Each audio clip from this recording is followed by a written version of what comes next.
एक शांत रात थी जब एक औरत को अचानक लगा कि जो आदमी उसके बगल में लेटा है वो शायद उसका असली पति नहीं है, क्योंकि उसका असली पति कभी खराटे नहीं लेता था, कभी सोने से पहले कडल करने को नहीं कहता था और हमेशा सीरियस रहता था। लेकिन आज रात ये आदमी बर्तन भी धो रहा था, तभी उसका शक गहरा हो गया और वो सही थी, क्योंकि उसका असली पति बस एक दिन पहले ही कार एक्सीडेंट में मर चुका था। इत्तेफाक से जिस आदमी से वो टकराया था उसका नाम भी सेम था, लेकिन उस आदमी को सिर्फ माइनर इंजरी आई थी। लेकिन जब एंजल्स जो आत्मा लेने आते हैं हॉस्पिटल पहुंचे तो उन्होंने गलती से दूसरे आदमी की आत्मा ले ली। बाद में जब उन्हें अपनी गलती का एहसास हुआ और उन्होंने उसकी आत्मा वापस भेजी तो उन्हें पता चला कि उसका असली शरीर पहले ही जलाया जा चुका था। गिल्ट में आकर एंजल ने उसकी आत्मा उस अमीर आदमी के शरीर में डाल दी जिसका नाम सेम था और जिसे उसके फ्यूनरल के लिए तैयार किया जा रहा था। जब वो अमीर आदमी अचानक जागा तो सब शॉक हो गए। वो आदमी जिसका असली नाम चाहूने था, एक बड़ा बैंक मैनेजर था जो अपने स्टाफ और बीवी दोनों से स्ट्रिक्टली बात करता था। उसकी बीवी या जिन उसकी कोल्ड लाइफ से थक चुकी थी, लेकिन अब उस शरीर में एक दूसरी आत्मा घुस चुकी थी, एक फन लविंग, इमोशनल और लविंग छोटा सा रेस्टोरेंट शेफ, एक ऐसा आदमी जो हमेशा अपनी फैमिली के साथ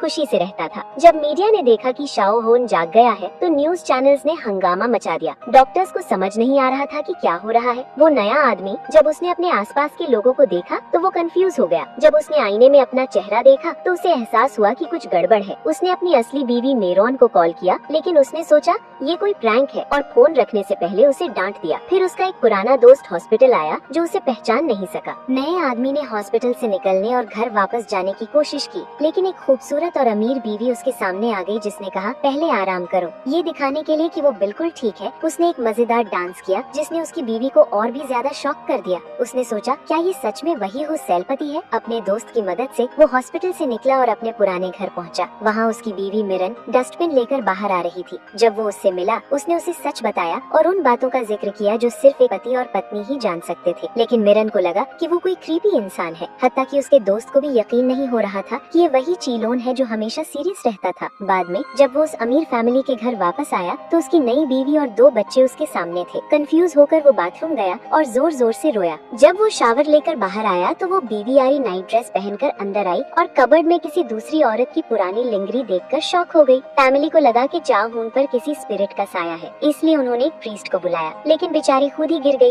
एक पेड़ पर बैठा सोल कलेक्टर ये सब देखकर थक गया था, क्योंकि अब उस आदमी के अंदर पड़ोस का एक प्यारा इमोशनल आदमी था जिसका सपना एक छोटा रेस्टोरेंट चलाना था। और उसकी मौत के बाद दुकान भी बंद हो गई थी और उसका परिवार कर्ज में डूब गया था। फिर भारी मन के साथ वो वापस गया और चाहून की अमीर माँ से पैसे मांगे। उन्होंने बिना किसी हिचकिचाहट के उसे 1 करोड़ कैश हाथ में दे दिया। ग्रैंडपा ने डिलीवरी बॉय का भेस बदला और ये पैसे पार्सल में डालकर अपनी असली बीवी मीरन को भेज दिए। जब उसने और उसकी फैमिली ने पैकेट खोला तो इतना कैश देखकर वो दंग रह गए। शायद उन्होंने अपनी जिंदगी में इतना पैसा कभी नहीं देखा था। उसने एक छोटा सा नोट भी लिखा जिसमें लिखा था, अगर कभी कोई मुसीबत आए तो इस नंबर पर कांटेक्ट करना। ये सब करते हुए वो अपने आंसू नहीं रोक सका। भले ही वो अपनी फैमिली के इतना करीब था, वो उन्हें बता नहीं सकता था कि वो असल में कौन है। लेकिन जैसे ही वो उस रात चाहून के घर वापस आया, एक नई मुसीबत खड़ी हो गई। चाहून की मिस्ट्रेस का कॉल आया और ठीक उसी वक्त उसकी बीवी याजिन फ्रूट्स लेकर अंदर आई। उसके चेहरे के हाव भाव देखकर वो सब समझ गई। क्या तुम इस लड़की को जानते हो? क्या तुम्हें याद है? तब उसे एहसास हुआ कि चाहून का किसी और औरत के साथ भी चक्कर था और हेजिन पहले ही चाहून को डिवोर्स देने वाली थी। वो इतनी सारी कंफ्यूजन से घिरा हुआ था। अगले दिन जब वो ऑफिस पहुंचा तो एक लड़की ने उसे जोर से हक कर लिया, जिससे उसे ऑकवर्ड फील हुआ और वो जल्दी से भाग गया।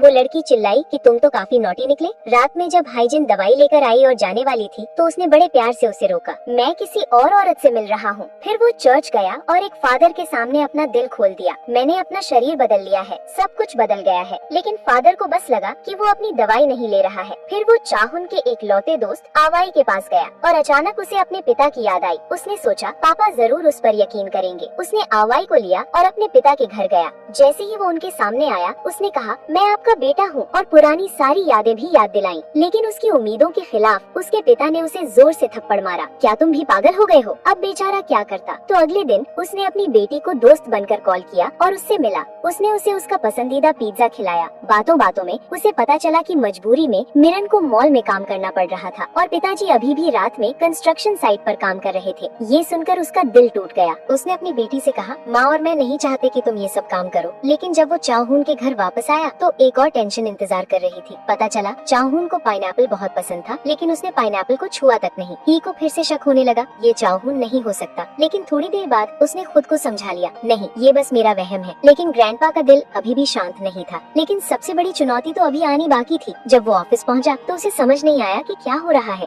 सब लोग उसे वेलकम करने के लिए लाइन में खड़े थे और वो हाथ जोड़कर हर एक को ग्रीट कर रहा था। सब सोचने लगे, क्या ये सच में वही पुराना हुसैल बॉस है? मुझे कुछ नहीं पता, हम सब मिलकर काम करेंगे। उसकी असिस्टेंट हिल गई थी, उसे लगा बॉस एक्टिंग कर रहा है। उसने टीम से कहा, इस बार कुछ बड़ा होने वाला है। वाइस प्रेसिडेंट तुरंत रिपोर्ट करने अंदर गया, लेकिन चू ने कहा, तुम खुद देख लो तुम्हें क्या करना है, खुद सोचो क्या करना है, अपने आप डिसाइड करो। ग्रैंडपा यून बस एक कोने में बैठे थे, पूरी तरह कंफ्यूज, क्योंकि उन्हें सच में कुछ नहीं पता था। जब ग्रैंडपा को आखिर में समझ आया कि कंपनी में उनका असली रोल क्या है, तो उन्होंने एक किताब उठाई और हैरानी की बात ये थी कि कभी स्कूल ना जाने के बावजूद वो उस किताब की हर एक लाइन समझ पा रहे थे। क्या ये इशारा था कि ची यून की असली यादें गई नहीं थी, बस छुपी हुई थी? तभी उसकी सेक्रेटरी कमरे में आई और बताया कि उन्हें एक इंटरनेशनल कॉल का जवाब देना है। ग्रैंडपा ने घबराकर फोन उठाया, लेकिन जैसे ही उन्होंने फोन पर फ्लुएंट इंग्लिश सुनी, वो पहले तो डर गए, लेकिन फिर रियलाइज किया कि वो सब कुछ साफ समझ पा रहे थे और वो फ्लुएंट इंग्लिश में जवाब भी दे रहे थे। लेकिन अगली समस्या थी बैंक सिस्टम का लॉगिन पासवर्ड। उसे कुछ याद नहीं आ रहा था। तभी हेड प्रेसिडेंट का कॉल आया हाल चाल पूछने के लिए। ग्रैंडपा ने कैजुअली कह दिया, मैं पासवर्ड भूल गया हूँ। लेकिन उनके शॉक के लिए प्रेसिडेंट ने तुरंत उन्हें पासवर्ड बता दिया। वो सोचने लगे, इसे मेरा प्राइवेट पासवर्ड कैसे पता? फिर ग्रैंडपा ने सोचा, चलो आज जल्दी घर चलते हैं। लेकिन जैसे ही वो ऑफिस से निकलने वाले थे, वो लोगों से पूछने लगे, छुट्टी के लिए किससे पूछना पड़ता है? सब लोग फिर से शॉक हो गए। शुक्र है उसका सिक्योरिटी गार्ड दोस्त आ गया और उसे हिंट दिया, बॉस आप ही तो सब डिसाइड करते हैं। जाते वक्त ग्रैंडपा सबके सामने झुके और माफी मांगी। जैसे ही वो गए, स्टाफ ने सोचा,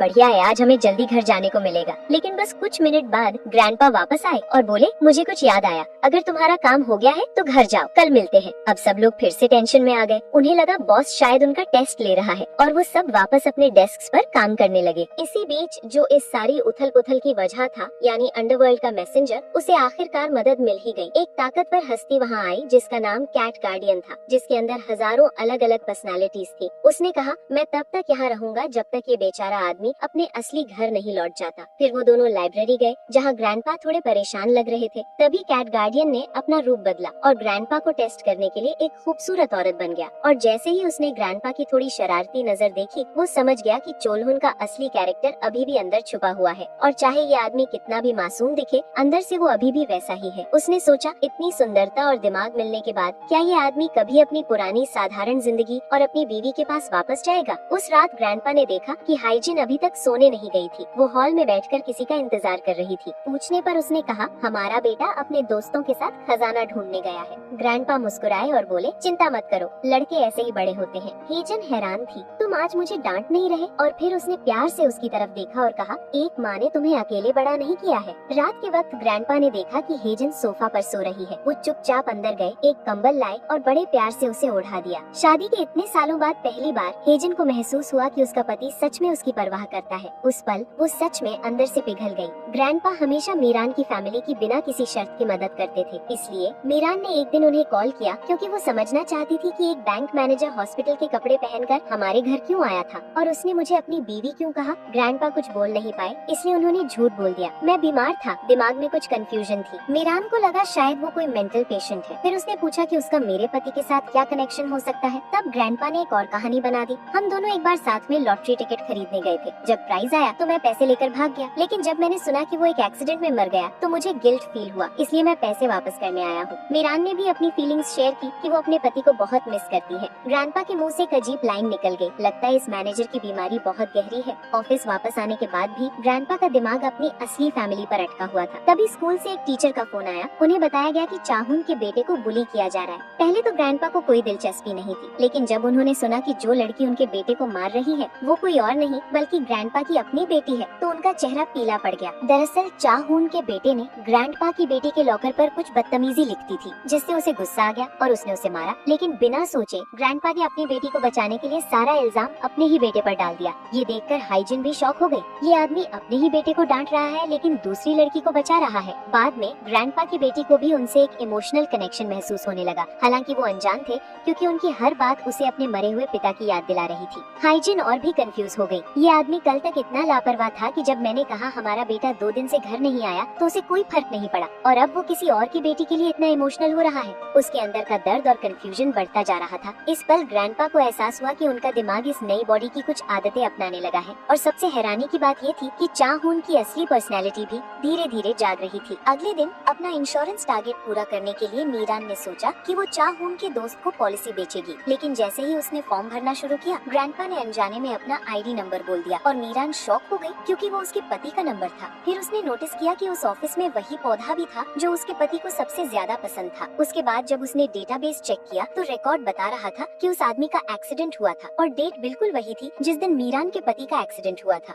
जब मीरान टीवी पर एक इंटरव्यू देख रही थी और उस आदमी में एक छोटी सी आदत पहचानी, कुछ ऐसा जो सिर्फ उसका पति करता था, तो वो पूरी तरह शॉक हो गई। उसे याद आया कि उसके पति के एक्सीडेंट वाले दिन ये आदमी उससे मिलने आया था। क्या वो सचमुच उसका लौटा हुआ पति हो सकता है? उस रात जब हाइजिन नहाने के बाद अपने बाल सुखा रही थी, ग्रैंडपा ने उसकी तरफ देखा और एक पल के लिए उसकी खूबसूरती में खो गए। जब हाइजिन ने उन्हें देखते हुए पाया तो वो शर्मा गई और तुरंत कंबल में छुप गई। ग्रैंडपा की एक छोटी सी तारीफ ने हाइजिन को भी शर्मा दिया। फिर वो दोनों एक ही बेड पर लेटे हुए अपने पुराने पलों के बारे में बात करने लगे। उनकी पहली मूवी, पहला किस, सारी यादें फिर से ताजा हो गयी। जिज्ञासा में ग्रैंडपा ने पूछा, क्या तुम सच में मेरी इतनी परवाह करती हो? उनकी यादें वापस लाने के लिए हाइजिन उन्हें उन सभी जगहों पर ले गई जहां उनकी पहली डेट हुई थी, लेकिन ग्रैंडपा के दिमाग में सिर्फ मीरन के साथ बिताए हुए पल ही आ रहे थे। चाओहून की असली यादें उनके दिमाग में बिल्कुल नहीं आ रही थी। दरअसल हाइजिन का असली पति कार एक्सीडेंट में मर गया था, लेकिन क्योंकि ग्रैंडपा का नाम भी चाओहून था, अंडरवर्ल्ड के फरिश्ते ने गलती से ग्रैंडपा की जान ले ली। भले ही वो एक आम आदमी थे, जब उन्हें गलती का एहसास हुआ तो उनकी आत्मा को वापस चाओहून के शरीर में भेज दिया गया।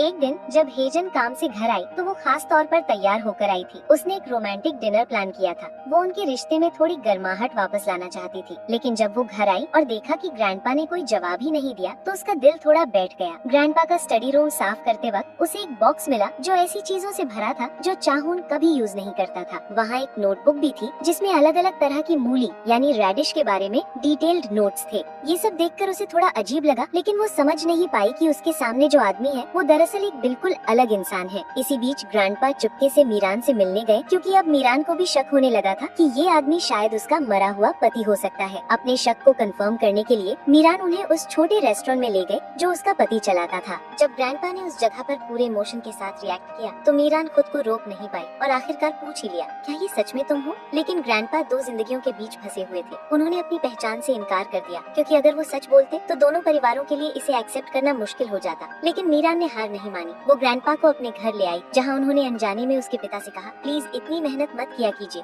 जब उन्होंने देखा कि ग्रैंडपा को उनके घर की छोटी से छोटी डिटेल भी पता है तो सब हैरान रह गए। लेकिन ग्रैंडपा ने फिर भी अपनी असली पहचान छुपाए रखी। फिर भी मीरान नहीं रुकी। उसने चाहून की माँ से मिलने का फैसला किया। जब उसने उनसे बात की तो माँ के जवाबों ने उसके शक को और मजबूत कर दिया। उसका दिल इमोशनल हो गया, जैसे उसे यकीन हो गया हो कि उसका पति सच में लौट आया है और उसके सामने खड़ा है। बात करने के बाद वो चुपचाप वहाँ से चली गई। लेकिन उसे कहाँ पता था ग्रैंडपा को अब चाहून की बॉडी के साथ एक गहरा कनेक्शन महसूस होने लगा था और अब चाहून की असली यादें भी उनके अंदर उभरने लगी थी। अब ग्रैंडपा को धीरे धीरे चाहून की सारी यादें याद आने लगी और जब उन्हें याद आया कि चाहून ने अपनी बीवी के साथ कितनी ठंडी और बिना जज्बात वाली जिंदगी गुजारी थी तो उन्हें अंदर से गिल्ट फील होने लगा। लेकिन अब उनके सामने एक नई मुसीबत आ खड़ी हुई। चाहून के बदले हुए नेचर की वजह से जो अब प्यार और नम्रता से भरा था, बैंक की परफॉर्मेंस बहुत गिर गई थी। मैनेजमेंट ने चाहून को हटाने और किसी नए को चेयरमैन बनाने का फैसला किया, लेकिन जो लोग कभी उससे नफरत करते थे वो अब सब उसका सपोर्ट कर रहे थे क्योंकि ग्रैंडपा ने सबका दिल जीत लिया था। फिर ग्रैंडपा वापस ऑफिस गए और चाहून का पसंदीदा गाना बजाया और जिस पल उसने अपनी आंखें बंद की और महसूस किया, कुछ ही सेकंड्स में वो बिल्कुल पुराने कोल्हून जैसा दिखने लगा। फिर वो पूरे कॉन्फिडेंस के साथ सबके सामने चला और बैंक से ऐसे निकला जैसे उसने कोई बड़ा फैसला कर लिया हो। जब वो अपने बॉस से मिलने गया, उसका पुराना एटीट्यूड वापस आ गया था और उसकी दमदार मौजूदगी ने उसके बॉस को भी चौंका दिया। उसी वक्त मिरन के ससुर अक्यूट निमोनिया की वजह से बहुत बीमार पड़ गए। जल्दबाजी में उसने चाओ हून को कॉल किया। जब डॉक्टर ने कहा कि किसी फैमिली मेंबर को साइन करना होगा, चाओ हून बिना सोचे समझे तुरंत आगे आया।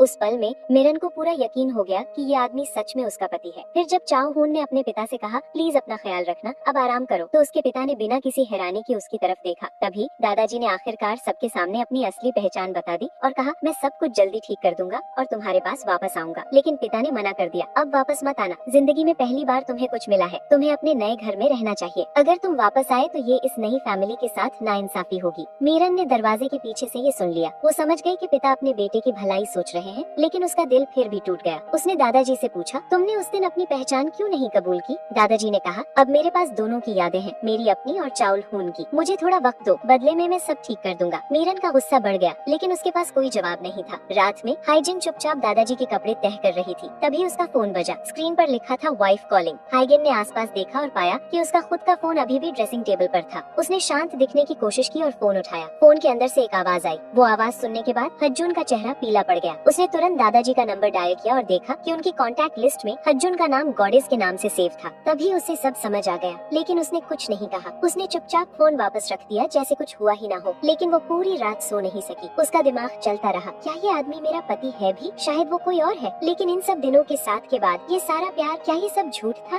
फिर भी हेजन अभी भी इस सच को मानने के लिए तैयार नहीं थी। दर्दनाक यादों ने उसका दिल चीर दिया और गुस्से में वो कमरा छोड़कर हॉल में चली गई और पूरी रात एक कोने में सिमट कर बैठी रही। दादाजी भी उस रात सो नहीं पाए। वो सोचते रहे, क्या कोई ऐसा रास्ता है जहाँ दोनों परिवार बिना चोट खाए रह सके? लेकिन दूसरी तरफ मीरन ने अपना फैसला कर लिया था। अब वो चाहे जो हो जाए अपने पति को वापस पाकर रहेगी। अगली सुबह उसने किसी को कॉल किया और पूछा कि दादाजी कहाँ हैं। उसे पता चला कि वो इस वक्त हेजन के सुपरमार्केट में प्रमोशनल इवेंट कर रहे हैं। उस वक्त दादाजी का काम खत्म होने वाला था, लेकिन उन्होंने हेजन के चेहरे पर कुछ अलग नोटिस किया। जब वो मुड़े तो मीरन भी वहाँ आ चुकी थी। वो पल ऑकवर्ड हो गया। दोनों औरतें एक दूसरे के सामने खड़ी थी और हवा में टेंशन थी। मीरन आगे बढ़ी और बोली, आज हम साथ में डिनर करेंगे। हेजन पीछे नहीं हटी। उसने तुरंत दादाजी से कहा, आज मेरे साथ लंच करो। बेचारे दादाजी बीच में फंस गए, कंफ्यूज्ड और थोड़े नर्वस। तब एक कलीग ने स्थिति को समझा और कहा, चलो हम सब साथ में लंच करते हैं। और इस तरह शायद इतिहास का सबसे अनकंफर्टेबल लंच शुरू हुआ। क्यूरियोसिटी में एक कलीग ने पूछा, इन दोनों औरतों के साथ आपका रिश्ता क्या है? किसी भी औरत ने दूसरी को बोलने का एक पल भी नहीं दिया। दादाजी घबरा गए और झूठ बोल दिया कि उन्हें बैंक में अर्जेंट काम है और वहाँ से भाग गए। लेकिन जैसे ही वो कार में बैठकर जाने लगे, येजिन का मैसेज आ गया। जैसे ही वो रिप्लाई करने वाले थे, मीरन का मैसेज भी आ गया। अब दादाजी पूरी तरह कंफ्यूज थे।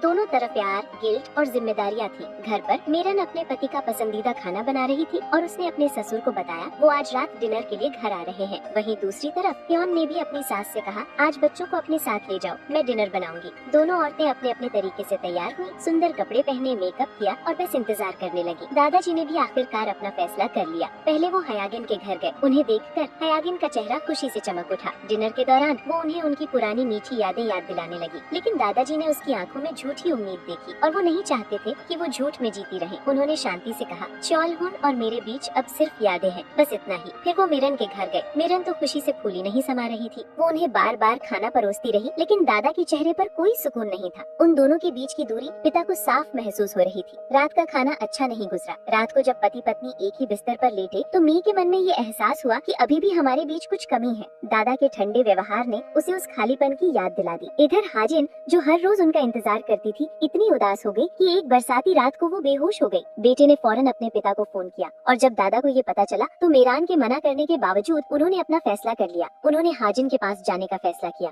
बारिश हो रही थी। मेरान भीगी सड़क पर दौड़ती हुई आई और रोते हुए दादा से बोली, कृपया मत जाइए। लेकिन दादा ने धीरे से उसका हाथ छोड़ दिया, क्योंकि अब उनके दिल ने अपना फैसला कर लिया था। वो याजिन से प्यार करने लगे थे। उस पल में मेरान को सब कुछ समझ आ गया। आंखों में आंसू लिए उसने खुद से कहा, अपने असली घर वापस जाइए। और बस ऐसे ही दादाजी ने अपने दिल की सुनी और हयाजिन के साथ नई जिंदगी शुरू की। लेकिन अब वो ना तो सिर्फ चोलहुन नाम के बैंक मैनेजर थे और ना ही सिर्फ एक साधारण रेस्टोरेंट चलाने वाले दादाजी। वो दोनों यादों का मिश्रण थे, एक नई शुरुआत, एक नया इंसान। वो अब एक परफेक्ट पति और एक प्यार करने वाले पिता भी बन गए थे। सब कुछ एक शांत अंजाम तक पहुंचता हुआ लग रहा था, लेकिन किस्मत में अभी एक ट्विस्ट और बाकी था। एक दिन दादाजी और मीरन इत्तेफाक से एक ही सुपरमार्केट में ग्रोसरीज लेने गए और अचानक एक दूसरे से मिल गए। दादाजी ने जिद की, चलो मैं तुम्हें घर छोड़ देता हूँ। मीरन मान गई। जब दादाजी कार लेने पार्किंग एरिया में गए, मीरन बाहर इंतजार कर रही थी। तभी एक आदमी उससे टकराया। हल जमीन पर गिर गए। जैसे ही मीरन उन्हें उठाने के लिए झुकी, अचानक एक तेज रफ्तार कार आई और उसे जोर से टक्कर मार दी। जब दादाजी दौड़ते हुए आए, उन्होंने देखा कि मीरन खून में लथपथ जमीन पर पड़ी थी। हॉस्पिटल में डॉक्टर्स ने सब कुछ कोशिश की, लेकिन वो मीरान को बचा नहीं पाए। उसकी मौत कंफर्म हो गई। उसी हॉस्पिटल में अंडरवर्ल्ड का फरिश्ता, जिसे कभी गिल्ट फील होता था लेकिन अब दर्द भी, आया और दादाजी से मिला।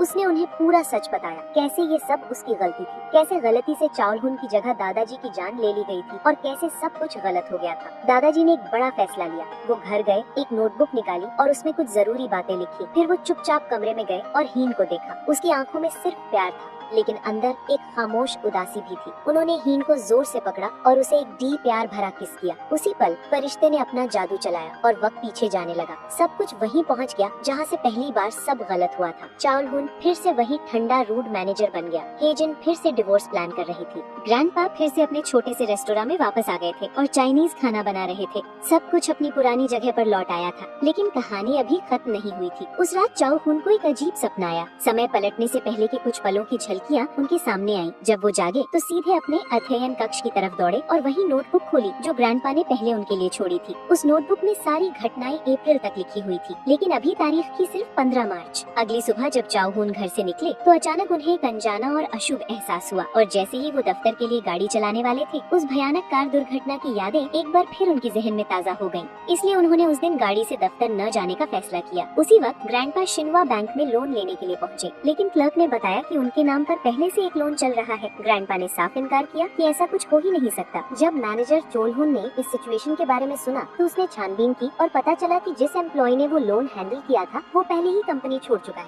चोल-हुन को दाल में कुछ काला लगा, इसलिए उसने ग्रैंडपा से कहा कि वो घर वापस जाए और रिजल्ट्स का इंतजार करे। अपने ऑफिस में वापस आकर चोल-हुन की यादें अचानक वापस आने लगी। उसे सब कुछ याद आ गया। ब्रेक फेल होने की वजह से वो कार एक्सीडेंट हुआ था और फिर ग्रैंडपा चोल-हुन की बॉडी में वापस जिंदा हो गए थे। लेकिन जो चोल-हुन ने एक्सपेक्ट नहीं किया था वो ये कि वक्त पीछे जाने के बाद भी उसके पास ग्रैंडपा की सारी यादें थी और साथ ही उसकी अपनी भी। इसी बीच जब ग्रैंडपा घर पर मिरान के साथ लोन के इशू को लेकर परेशान थे, तभी मिरान को अचानक एक फोन कॉल आया। ये कॉल बैंक मैनेजर चोल-हुन का था। उसने ग्रैंडपा को बैंक आकर मिलने के लिए कहा। जब वो दोनों चोल-हुन, जिनका नाम एक ही था, आखिरकार आमने सामने मिले तो दोनों को एक अजीब सी अपनापन महसूस हुआ, जैसे वो किसी तरह एक दूसरे को जानते हो। चोल-हुन ने ग्रैंडपा से कहा कि वो लोन की प्रॉब्लम संभाल लेगा और उन्हें वुकी लोन अप्लाई करने में मदद भी की। पहली बार मैंने किसी ऐसे इंसान को देखा है जिसका नाम बिल्कुल मेरे जैसा है, कितना दिलचस्प है, उसने कहा। कुछ देर बाद चोल-हुन चुपके से उस छोटे से रेस्टोरेंट में गया जो ग्रैंडपा चलाते थे। ग्रैंडपा के परिवार को हंसते और खुशी से जीते देखकर वो किस्मत के खेल से हैरान रह गया और उसके दिल में अचानक एक गर्माहट महसूस हुई। एक ऐसा इंसान जो हमेशा ठंडा और लापरवाह रहता था, उसके लिए ये एक अजीब नया एहसास था। वो अपने आसपास के लोगों की परवाह करने लगा, इतना ज्यादा